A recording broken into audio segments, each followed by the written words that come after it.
Hello, I am Xarkun, and this is Naval Boot Camp for World of Warships Legends. Welcome to the first episode. Today, we are going to be covering the most basic beginner tips for battleships. This is the first in a 7-part series of coverage on the battleship class, and we're going to start off with the Tier 3 Russian battleship Gangut. I have chosen the Russian battleship line to focus on for this series on battleships because it is A, very tanky, and B, the guns are quite accurate even without a battleship commander. I believe that the Russian line of battleships will be both an easy and also at the same time challenging line for new players to play, but it's also a great line for teaching new players the basics of battleship gameplay. And for the purposes of this first episode, all we're really going to be focusing on is staying alive in your battleship, which is definitely, in my mind, the first thing you want to practice. So, how this is going to work, we're going to take a look at my commander build and the armor viewer, as well as some consumables on this battleship and a couple of key stats, and then we're going to jump into gameplay and put everything I talk about in this first segment into action. So, to begin with, my commander build on the Gangut is Nikolai von Essen. He's the base commander for the Russian nation, and he has a set of skills in every row of these skills here that can be applied to different classes of ships. So this is how I have him set up for a battleship. Now, if you're just starting off the game, you're probably not going to have him at rank 11, but your goal should be to get him to rank 7 at least, so you can unlock one inspiration slot and use all the skills here. Anyway, here's the skills I've selected. All-out anti-air, which of course buffs the battleship's anti-aircraft capabilities. The other choices up here are Burn It Down XXL, Barely Out of Peril, and Contact is Imminent. We're not using Contact is Imminent because it buffs the speed of torpedoes, and the Russian battleships do not have torpedoes, so this skill is useless to them. Barely Out of Peril makes ramming a little bit more efficient by buffing the ramming damage and nerfing the damage you take while ramming, but generally, you don't want to be ramming your battleships into your enemies. You want to kill them with your guns, not with your hull. Killing them with your hull hurts you a lot, even with this skill active. And this other choice, Burn It Down XXL, well, one tip for you to take note of immediately is that in your battleships, you do not want to, for the most part, be shooting high explosive, ever. So, when you first start out in your battleship, just exclusively shoot armor piercing. Do not shoot high explosive at all, and do not pick any commander skills that do things like buff the fire chance on your high explosive shells because you won't be using high explosive. Second row, we've selected Crisscross, which makes the turret traverse on the battleship's guns faster. This is great. Battleships are big vessels with big guns, and they often take a long time to turn. Anytime you can make them turn faster, it will benefit you, because the less time it takes for your guns to turn on target is the more time you have to aim and shoot at that target, and plus, you will want to be mindful of angling your battleship. That's an important concept we'll cover in this video. And it becomes a lot easier to angle when your guns turn faster because you can keep those guns on target while maintaining a more defensive position with your battleship in a much easier way. Other choices, Before It's Too Late, increases the range at which you detect enemy torpedoes. This is a good skill for survivability, but all in all, I think it only amounts to giving you a little bit more reaction time when you see enemy torpedoes. And as we'll see in the gameplay, we don't really need to spot torpedoes earlier. We just need to know the location of the enemy destroyer and therefore the location that torpedoes are likely coming from in order to dodge them. We also have Look at Me Now, which increases the ship's concealment rating. This would be a good skill for cruisers or destroyers, but not necessarily battleships, especially the lower tier ones, where concealment really doesn't make much of a difference at all. In the third row, back in stock, increases or rather decreases the torpedo launcher reload time. We don't have torpedo launchers, so that's useless to us. We've selected collective labor. That increases the duration for which the damage control party consumable is active, and also gives us an extra charge on the damage control. We're definitely going to talk about that when we talk about the consumables, but this is a good skill for the Russian battleships specifically. Otherwise, we have Velocious, which increases maximum movement speed. Certainly not going to hurt a battleship, but for the Russian line, collective labor is the way to go. In the third row of skills, we've got Reaching Out XXL, which extends the range of our main guns.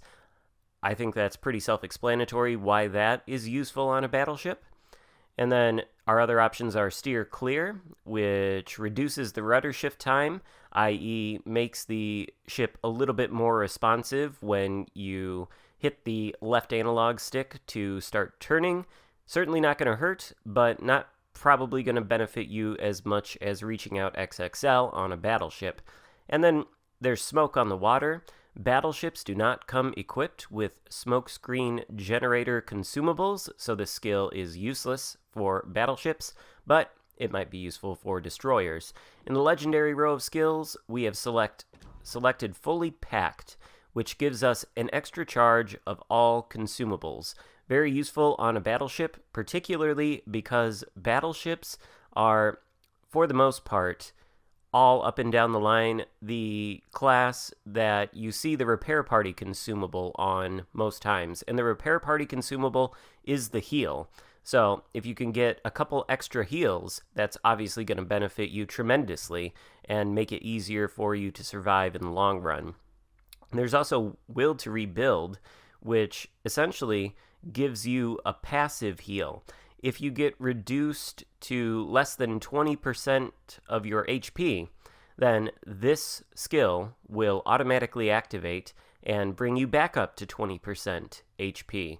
But the catch is that in order for it to work, you have to be within 2 kilometers of a friendly ship, and you can't always guarantee that that's going to happen when you're on low health. So for the purposes of just starting out, I would place a higher premium on Fully Packed than I would Will to Rebuild, unless you're going to be going out with a division mate and you plan to stick close to each other, and in that way you can make sure that you're in a better position at the key times to actually make use of this skill. Then maybe you could use that over Fully Packed. The other one is Unstoppable, which allows your ship to gain reduced mobility with a disabled engine or rudder. Battleships tend to not have their engines or rudders disabled very often at all, so this skill is really not going to benefit you on a battleship, but it certainly would on a destroyer, where this skill is, I think, essential. As for the inspirations, we have John Jellicoe, the British base commander. His base trait increases the duration of the repair party, which is the heal, and that allows us to get a little bit of extra time out of each heal we use, which translates to a couple of extra hit points per heal. And then we have Reinhard Scheer, who decreases the time that it takes for the damage control party consumable to reload, and also reduces the risk of catching fire, which is great because cruisers make it their mission to shoot high explosive at battleships and light as many fires as possible, and it's very unpleasant to be on fire, quite warm, you might say. So, good inspirations, good base inspirations for a base commander build for a low-tier, Tier 3 battleship in the Russian line. This is what I would recommend you use if you're going to follow my advice and start out with the Russian battleships, and you only have access to Nikolai von Essen. It's a good build. It'll serve you pretty well on the Russian battleships. By the way, Nikolai von Essen's base trait increases the minimal ricochet angle of your ship's shells, which means that your battleship's armor-piercing shells can penetrate more steeply angled targets. It's a very subtle difference in the angle, but it does benefit you, and it is a very interesting skill. It's kind of hard to test out the efficacy of it, though. Anyway, that is the commander build. Now let's take a look at the ship's consumables. As I said when we were talking about the commander build, every battleship comes with a repair party. This essentially does what it says here. It restores your hit points after they have been lost, but there are a couple things you should know. It doesn't and it can't restore all of the hit points you lose. It matters what kind of damage you take. For example, if you get lit on fire and you lose hit points to that fire, 100% of that fire damage is healable. So theoretically, you could heal 100% of that back. However, if you get hit by an armor-piercing shell and it penetrates your armor, I believe only 50% of that damage is healable. And then, if an armor-piercing shell penetrates your citadel and does damage, the citadel is the vital part of the ship, the critical part. If you get hit in the citadel, then the heal can only repair 10% of that. So it doesn't work on all types of damage, just something to keep in mind. But it is a key part of battleship play. And then the damage control party consumable. This is the thing you use to put out fires, stop floods, or repair damaged modules, such as your turrets. All battleships and all ships of every class have this consumable, but the interesting thing about the Russian battleships is that they have a limited amount of damage control party consumables. Every other nation in the game has unlimited amounts of damage control party consumables across all classes of ships. But the difference is, on other battleships with unlimited amounts of damage control parties, well, the reload time for the damage control party is quite long, probably in excess of a minute or so.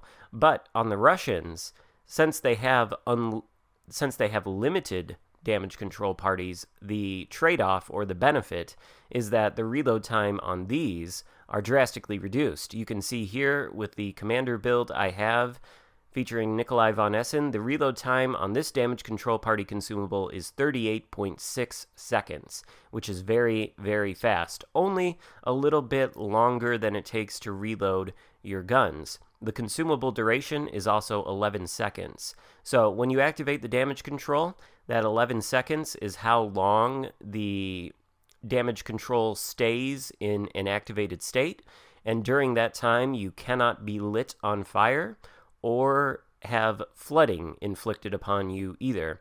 Then once the 11 seconds expires, the damage control reloads.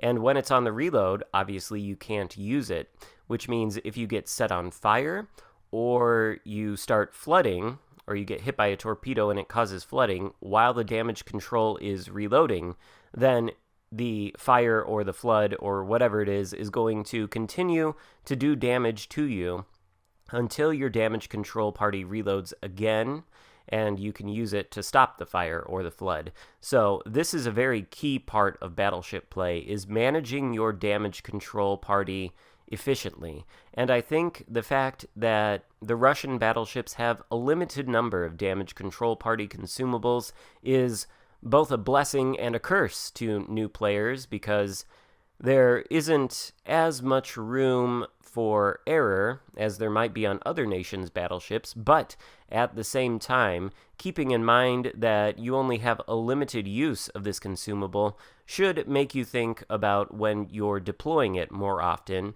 and hopefully contribute to teaching you to make wiser choices as far as when you do activate the damage control party consumable.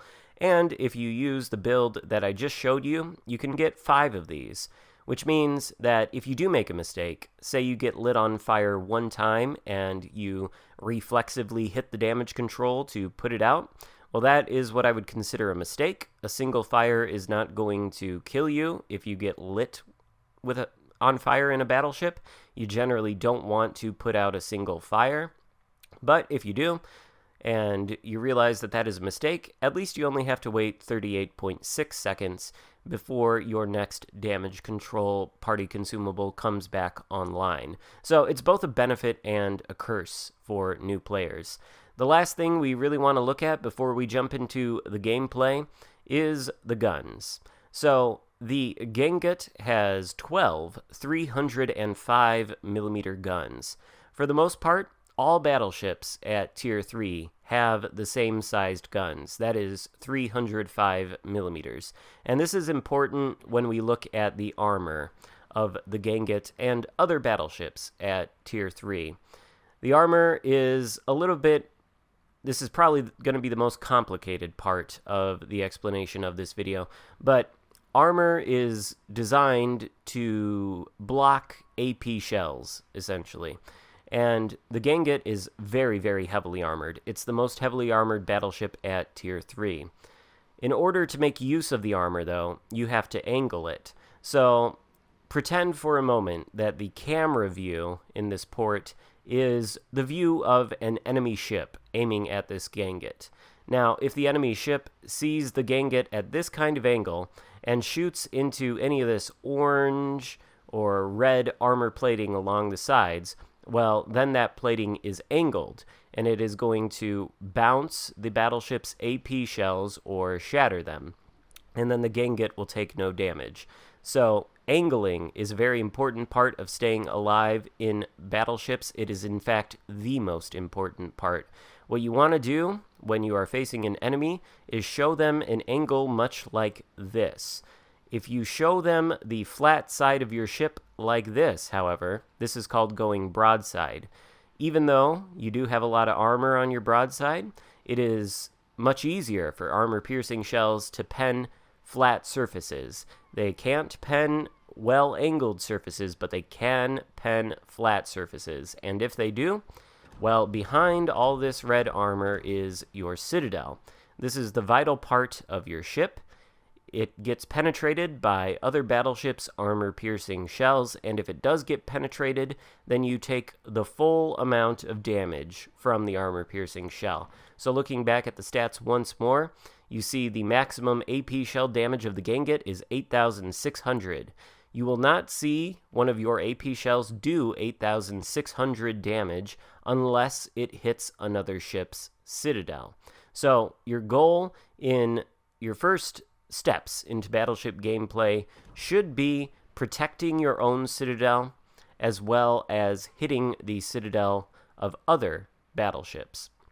And now, with that out of the way, I think we can jump into the gameplay portion of this video, and we can put everything that I've just said into action.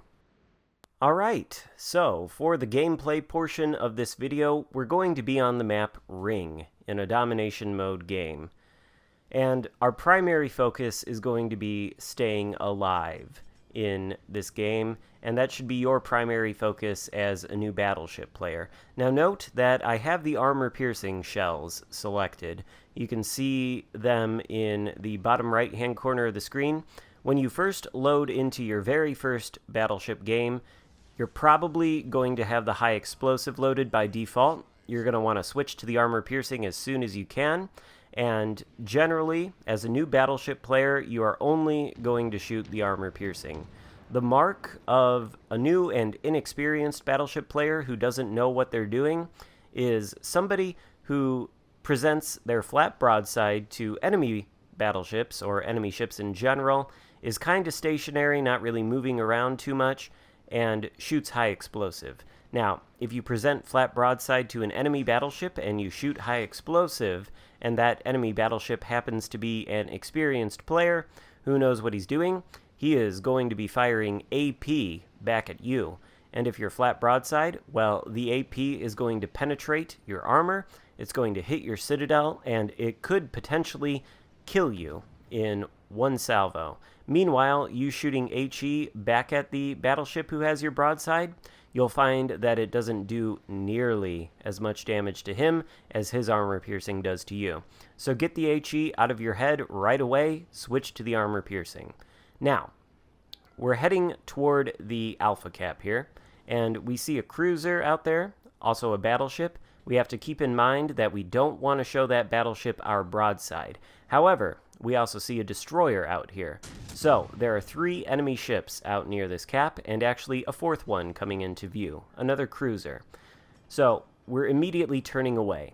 Now, this is a risk. We are giving broadside to the Wyoming out there. He could potentially take advantage of that and hit us, but now, as we continue to turn away, where that Wyoming is located on the screen, we are angled toward him. So if he shoots at us at this angle, it's very unlikely that his armor-piercing shells are going to penetrate our armor and hit our citadel. Instead, they may penetrate the armor and do reduced damage, or more likely, they will bounce or ricochet and not do any damage at all. That is our goal. Note also that we are shooting at the enemy destroyer. In a battleship, the destroyer is the biggest threat to you. You can see the torpedoes coming all around in the water. Torpedoes, when they hit you, they do a lot of damage, or at least they can, and they can also cause floods. In fact, take a look at this torpedo right here coming toward me. This is just a random torpedo that this destroyer fired. He wasn't aiming at me, but it does hit me and it causes a flood. Immediately, I use the damage control party consumable to stop the flood. Now, I said when we were talking about the damage control that you don't want to use it to put out a single fire. A fire is going to remove some of your hit points, and a fire lasts on battleships for 60 seconds. After that 60 seconds is over, if you let the fire burn for the full duration, you will have lost a not insignificant amount of hit points, but floods last for longer than fires. I don't know if you caught the timer there on that flood, but it said 1 minute and 30 seconds for the full duration of the flood. Had I let that flood continue for its full duration, I probably would have lost around half of my hit points. And so I hit the damage control party consumable to stop that flood instantly. Anytime you get flooding inflicted on you by a torpedo, you want to stop that flooding immediately. So you want to use your damage control party on a flood. And part of the reason you don't want to use damage control on a single fire, for example, is because there's a chance you could get hit by a torpedo and you could start flooding while your damage control is reloading. Or, alternatively, if you get lit on fire once by, say, a cruiser, you use the damage control, and the cruiser is still shooting at you, well, he can light you on fire again as soon as your damage control party consumable becomes inactive and starts the reload timer. So, in that way, you can lose more hit points. This is part of the way that you manage your damage control party. Also, as I was shooting at that destroyer earlier, anytime you see a destroyer in your battleship, you want to shoot at it. The destroyer is the biggest threat to you, and no destroyer really. I think there are only 2 destroyers in the game, and they're both at higher tiers that have heals. So any damage you inflict on a destroyer is damage he's never going to be able to recover inside the course of the game you're playing. So every little bit truly does help, and doing what you can to help eliminate the biggest threat to you is essential for staying alive. Now notice we are sailing back in now. There were, I think, 4 enemy ships in this location a little bit earlier when we turned away. We never want to push into an enemy that has a numerical advantage over us. We want to retreat in such cases. No matter what ship you're in, no matter how heavily armored it is or how many hit points it has, it's not going to stand up well to being focused by more than, say, 2, but ideally 1 enemy ship. So you don't want to push in, you don't want to make it easier for a numerically superior enemy to do damage to you and take you out. And notice what we're doing is we're going toward this Wyoming, and we are angled. You can see that his AP shells, some of them that hit us are shattering or bouncing. A couple of them are penetrating our armor, but they're not doing a lot of damage. That is what you want to do. And you can see this Wyoming is giving flat broadside to us. So note the amount of damage he did to us when we were angled. It was pretty trivial, but the amount of damage we did to him, I think we took away about a third of his hit points there with a single salvo because he's presenting flat broadside to us. He's probably a newer player who is inexperienced, and he wants to get all of his guns on target, but he's maybe not quite familiar with angling. Now he is turning away and he is angling. And so this salvo may be a little bit less effective. Well, it was still pretty effective, but that has to do with the Wyoming's armor. Now, part of the reason I recommend the Russian line of battleships is because, by and large, they're very heavily armored. So when they're angled, it's very difficult for enemy battleships to penetrate their armor with armor piercing. However, ships like the Wyoming and pretty much every other battleship at Tier 3, they have a certain armor value on them, 19 millimeters of plating. You won't find that on the Gangut anywhere except in the very back on the top part of the stern. 19 millimeters of armor can be overmatched by 305 millimeter shells. Overmatch means that the armor-piercing shells will penetrate the armor regardless of how it's angled. So, I was telling you, you need to angle your armor to bounce AP. Well, if that armor is 19 millimeters and you're being shot at by somebody with 305 millimeter guns, it doesn't matter if you angle that armor. They're still going to penetrate. And this is why I say the Russian battleships are good for new players, because they don't have a lot of 19 millimeters of armor in comparison to the Wyoming, which basically has 19 millimeters of armor everywhere, aside from the belt armor on the side that protects the citadel. Now, that armor on the Wyoming can be angled, and it can stop battleship armor-piercing shells from hitting the citadel and penetrating it for a lot of damage. However, everywhere else on the ship can't really be angled, and you will take a lot of damage that way in the Wyoming. So, that is another important concept for staying alive. In general, you probably aren't going to know all the armor values on every ship you shoot at or every ship you play, but you can look at the armor viewer, and you can see what the armor values are. In order to know what armor can and can't be overmatched, and by what can overmatch it, you take the value of the armor, in the case of the Wyoming, 19 millimeters, and you multiply by the magic number, 14.3. I think if you do that, you get something in the range of 270, 280. That means any gun that is bigger than that number in millimeters can overmatch the armor. Now, conversely, you can take the gun size, in this case 305 millimeters, and divide by the magic number, 14.3. You'll get, I think, 21, which means any armor less than 21 millimeters can be overmatched by the 305 millimeter guns, and that is, the guns can penetrate the armor regardless of the angle. So, very key concepts to understand in battleships: angling and overmatch. They are relatively complicated concepts, I suppose, if you're a new player to wrap your head around, but the key takeaways from this game here: do not push in to enemies with a numerical advantage, never show your broadside to enemy battleships, and shoot at destroyers whenever you see them. That's going to help you stay alive. By the way, here we do have an enemy destroyer in our midst, I believe. He's actually... no, we don't. We can see that the delta cap over there on the far side of the map is turning red. The enemy destroyer is in that cap, taking it. We know that because he's the only other ship left alive apart from this aircraft carrier that we're shooting at. So, actually, we just killed the aircraft carrier. There's our third kill of the game, and we're up to 108,000 damage. Certainly not a bad result in a Tier 3 battleship. Unfortunately, we are going to lose. Now, in a domination mode game, you should keep in mind that all of these capture circles are much, much more important than dealing damage to enemy ships or even sinking them.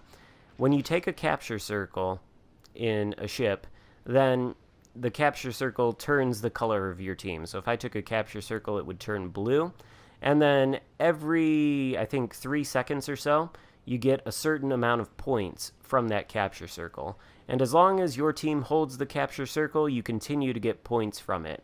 Now, if you capture the majority of the capture circles, as the red team has done here, well, then you're going to get a passive income of points for as long as you control the cap. And of course, once one team reaches 1,000 points, the game ends, and whoever reached 1,000 points wins. Now we see that the destroyer is in the Charlie cap, much closer to us. Unfortunately for us, this destroyer does know what he's doing. He has basically won the game at this point. Destroyers are stealthy. Obviously, we can't see him. He can now see us, though. Notice the detected icon in the top right corner of the screen. When you are detected and you don't see an enemy ship around you on the surface of the sea anywhere, well, then that enemy ship is likely a destroyer. Almost certainly a destroyer. It could be a cruiser. That's how you know if there is a destroyer in the area. That's one of the ways to know anyway. So keep an eye on that spotted icon, that little eyeball. Note when you see it, take a look around, see if there are any ships on the surface of the sea that have a line of sight on you, meaning, there's nothing between you and the enemy ship preventing them from seeing you like an island. If there's not, you can know that there is a destroyer in the area. And when there's a destroyer in the area who you suspect is targeting you, you can try to get a general idea of where they're at. For example, we know that destroyer was somewhere around the Alpha Cap right in front of us. And what we don't want to do is sail in a straight line. See, there are his torpedoes. Now, had we continued just sailing in a straight line the way we were going, those torpedoes would have hit us and they might have killed us. But instead, you can see we're turning every so often, maybe once in about 30 seconds or so. We've turned again, and we have steered away from the course of those torpedoes, so they've all missed us too. And now, after we see them, we're turning the other way. We're kind of creating a zigzag motion. You never want to sail in straight lines in your battleship when there are destroyers about. That is another very essential thing to keep in mind, something you want to practice. You don't want to sail in straight lines, you don't want to get hit by torpedoes, and you don't want to give flat broadside to enemy battleships. These are the keys to staying alive. And even though we're going to lose this game, honestly, it's not really our fault. It's just the way it goes sometimes. Lower tier battles, the ships tend to die pretty quickly. They often tend to not play the objectives. And really, at this point, there's nothing we can do. This destroyer is not going to show himself to us. He's just going to continue launching torpedoes until the time runs out and we lose. But the point is, we survived this battle by practicing good battleship play, in that we angled, we haven't sailed in straight lines, we didn't push into numerically superior enemies, all that kind of good stuff. These are the things you want to focus on more than anything else when you start off in a battleship. You want to focus on staying alive. Doing so eventually is going to translate to you being more effective throughout the course of the game. You can't influence a game, in other words, if you are dead. So, staying alive, essential. And staying alive is going to help you grind through the ships easier and more quickly, and it's just going to benefit you a lot in the long run. So, practice these kind of things to begin with in your battleships. That is all for this first episode of Naval Boot Camp. I hope you enjoyed it and found it useful. If so, give it a thumbs up. And if you're new to the channel, consider subscribing so that you can continue to watch this series to help improve your gameplay. Again, thank you so much. I will see you next time. Goodbye.